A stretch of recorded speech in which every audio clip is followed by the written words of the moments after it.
Hi guys! So nagtatanong paano gawin ito. Ito na po ang sagot. Tara, sundan niyo ako.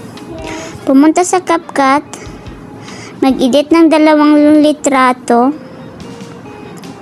And then, pagkatapos mong i-edit yan, i-screenshot mo.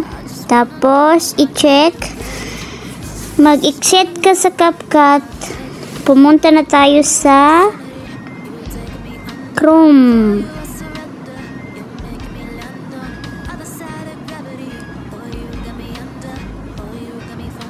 Ganyan lang po. Sundan nyo. I-check. Crop natin. Tapos, i-check mo. Nasa gallery mo na yan. And then, i-set sa CapCut. Pumunta sa Chrome. Sa Chrome, i-search mo ang Pixverse. Nasa Pixverse ka na. Mag-sign in ka dyan. Nilagay mo ang email mo.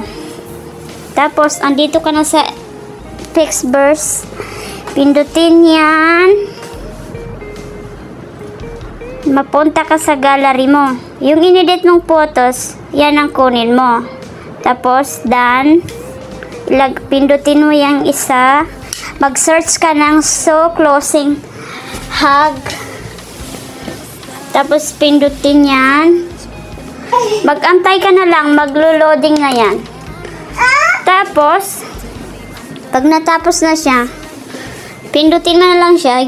Tapos, i-download mo na. Nasa gallery mo na mag-direct yan. And then, i-post mo na sa reels mo. Yun lang. Maraming salamat. Pa-heart naman and pa-share. Thank you.